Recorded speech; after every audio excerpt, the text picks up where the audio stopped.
Sigamos aqui com o programa do Povo, Balanço Geral, são 12 horas e 53 minutos. Olha, acontece neste momento uma nova audiência do Ministério Público do Estado sobre a retirada. Há pouco a telespectadora falou no YouTube sobre os fios, aqueles fios horrorosos que ficam pendurados na região do centro de Aracaju.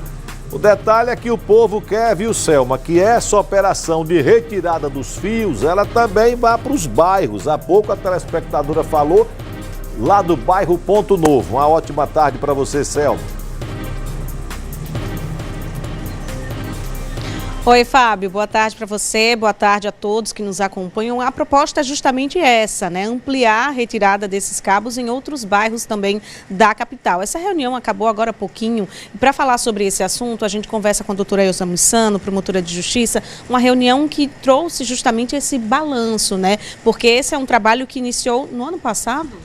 Boa tarde ao Fábio e a todos. Exatamente, foi um inquérito civil que o Ministério Público instaurou para que nós pudéssemos, então, avaliar a situação da cidade com relação a esses cabos, né, de internet que muitas vezes estão obsoletos, sem uso e que estavam aí traumatizando, né, toda a parte urbanística, mas, sobretudo, causando insegurança à população. Então, desde o ano passado, nós começamos essas tratativas com a Energisa, com os parceiros que têm contribuído nessa força-tarefa, através do acordo de cooperação, que é a IMURB, a SMTT, a Delegacia de Defesa do Consumidor e a Guarda Municipal. Então, eles têm dado um apoio muito importante e com isso já se foram aí 25 toneladas de fios retirados na cidade. Em algumas áreas a população já pode observar que houve uma melhora realmente significativa, mas ainda resta bastante. Então, a partir de agora, nessa reunião de hoje, fizemos o levantamento daquilo que já foi feito no centro da cidade. Precisamente hoje, a Energisa está atuando ali na região da Avenida Barão de Maruim, Pedro Calazans, né? E, a partir de agora, quais os próximos passos? Porque o ano de 2026 é para que a gente faça todo o levantamento da cidade de Aracaju. A ideia é justamente ampliar, né, para todos os bairros. Sim, é ampliar. Agora a Energisa avança para as grandes avenidas, né? E com isso a gente já vai ter uma condição visual diferenciada. E a gente fica às vezes falando na condição visual, mas a grande preocupação do Ministério Público é com a segurança mesmo. Porque o que a empresa tem que fazer, ela tem que ter a outorga, né? E a partir daí ela apresenta um projeto à Energisa. Nesse projeto ela vai cumprir todas as regras que estão ali estabelecidas na legislação, tomando cuidado com a altura em que vai colocar a sua rede para que ela não toque na parte energizada e ao mesmo tempo também não fique baixa demais a ponto de um veículo longo, né, derrubar e aí levar toda a fiação elétrica. Então veja como isso é importante, né?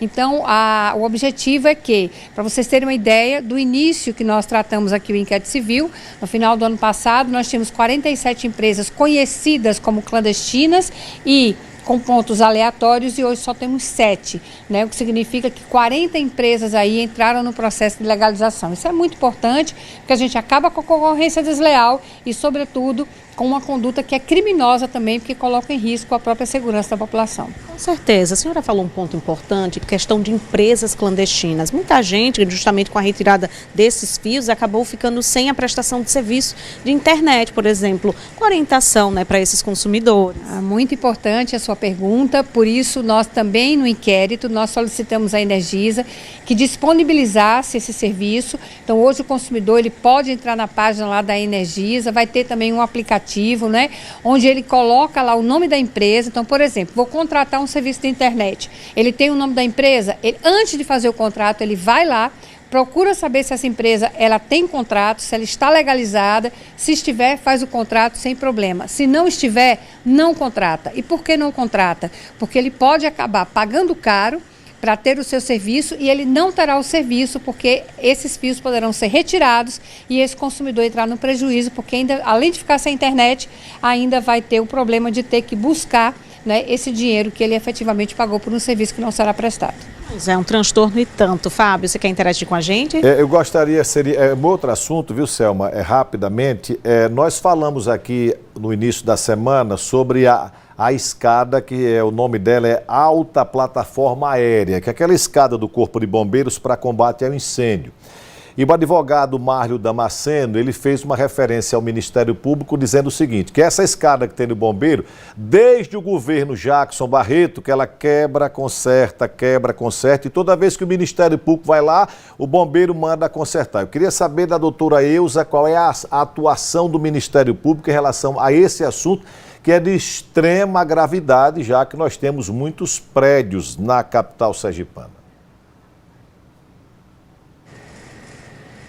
Perfeito. Mudando um pouquinho de assunto, doutora, o Fábio questiona, né, em relação à escada da alta plataforma aérea do Corpo de Bombeiros. Né, um advogado indagou, né, que esse já é um problema antigo, que conserta, depois acaba quebrando. Qual o posicionamento, né? Como é que tem sido a atuação do Ministério Público em relação a isso? O Ministério Público ele tem diversos setores de atuação, né? A gente departamentaliza para melhor servir a população. Então, essas questões relacionadas ao serviço essencial, existe uma promotoria específica que antes era consumidor, talvez por isso o Fábio esteja perguntando, né, Fábio? Porque antes éramos nós, realmente, porque era promotoria de defesa do consumidor e serviços de relevância pública. Hoje, para melhor servir a população, a gente ficou apenas com o consumidor e há uma outra colega que cuida da questão do serviço de relevância pública, né? Meio ambiente, urbanismo. Então, é importante, a gente aí aproveita para fazer nessa oportunidade, né, a solicitação ao profissional e nessa denúncia que aconteceu, que seja formalizada na ouvidoria do Ministério Público, serviço 127 ou presencialmente conversando com a promotora, para que possa passar essa realidade, que não é, o Fábio tem razão, não é uma realidade recente não, a gente já trabalhou com isso há muito tempo, com toda a parte estrutural do Corpo de Bombeiros, inclusive já houve uma ação da promotoria à época do consumidor e relevância pública, mas agora essa área está ligada aos serviços de relevância pública, aos serviços essenciais, ela não está mais sob a nossa responsabilidade. Ok, obrigada, viu, doutora Eusa, pela sua participação conosco. Fábio? Ok, Selma, obrigado a sempre muito gentil doutora Eusa Missano, falando sobre a questão dos fios aí, a atuação do Ministério Público e sobre essa questão do Corpo de Bombeiros, nós vamos procurar a promotora responsável pelo caso.